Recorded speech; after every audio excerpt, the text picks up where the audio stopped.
જય શ્રી કૃષ્ણ, જય દ્વારકાધીશ મિત્રો. આજે આપણે અધ્યાય 18નો 48મો શ્લોક સમજીશું. સહજમ કર્મ કૌંતેય સદોષમપી ન ત્યજેત સર્વારંભાહિ દોષેણ કુમેનાગ્નિરીવાવૃતા. જેવી રીતે અગ્નિ ધુમાડાથી આવૃત હોય છે, તેવી રીતે દરેક પ્રયાસ કોઈક દોષથી આવૃત હોય છે. માટે અર્જુન, મનુષ્યએ સ્વભાવજન્ય કર્મનો ત્યાગ કરવો જોઈએ નહીં, ભલે ને તે દોષોથી ભરપૂર હોય. બદ્ધ જીવનમાં સર્વ કર્મો ભૌતિક પ્રકૃતિના ગુણોથી દૂષિત થયેલા હોય છે. અરે બ્રાહ્મણને સુધા એવા યજ્ઞ કરવા પડે છે કે જેમાં પશુવધ કરવું જરૂરી હોય છે. તેવી જ રીતે ક્ષત્રિય જો અત્યંત ધર્મનિષ્ઠ હોય તો પણ તેને શત્રુ સાથે લડવું પડે છે. તે આને ટાળી શકે નહીં. તેવી જ રીતે કોઈ વેપારી ભલે ગમે તેટલું ધાર્મિક હોય તો એ ધંધામાં ટકી રહેવા માટે તેણે કેટલીક વાર નફો સંતાડવો પડે છે કે કેટલીક વખત કાળા બજારા કરવા પડે છે.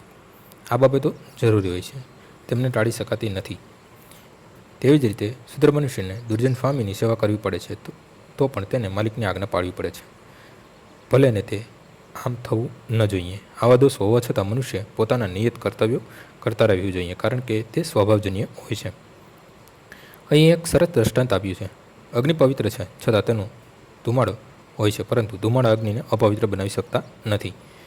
અગ્નિમાં ધુમાડો હોવા છતાં તે સર્વ તત્વોમાં શુદ્ધતમ ગણાય છે. જો કોઈ મનુષ્ય ક્ષત્રિયની વૃત્તિ ત્યજીને બ્રાહ્મણની વૃત્તિ ગ્રહણ કરવા ઈચ્છતો હોય તો તેને એવી કોઈ ખાતરી ન હોય કે બ્રાહ્મણ વૃત્તિમાં કોઈ અણગમતા કાર્યો કરવાના નથી હોતા. તેથી આવા નિષ્કર્ષ પર આવી શકાય કે ભૌતિક જગતમાં પ્રકૃતિના સંસર્ગદોષમાંથી કોઈ પણ મનુષ્ય સંપૂર્ણપણે મુક્ત હોઈ શકે નહીં. આ સંબંધમાં અગ્નિ તથા ધુમાડાનું ઉદાહરણ સુસંગત છે. શિયાળામાં જ્યારે કોઈ મનુષ્ય અગ્નિમાંથી કોલસો કાઢે છે ત્યારે ધુમાડામાંથી આંખો બળે છે તથા શરીરના બીજા ભાગ પર અસર થાય છે, પરંતુ આવી પ્રતિકૂળતાઓ હોવા છતાં અગ્નિનો ઉપયોગ થતો હોય છે.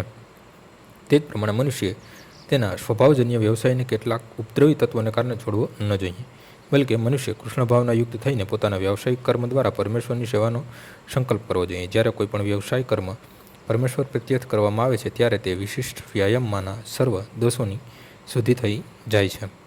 જ્યારે ભક્તિ સાથે સંકળાયેલા કર્મના ફળોની શુદ્ધિ થઈ જાય છે ત્યારે મનુષ્ય પોતાની અંદર આત્મદર્શન કરી શકે છે, અને તે જ આત્મસાક્ષાત્કાર છે. આજનો શ્લોક અહીં પૂર્ણ થાય છે. આવતીકાલે ફરીથી સવારે 6 વાગ્યે મળીશું. જય શ્રી કૃષ્ણ.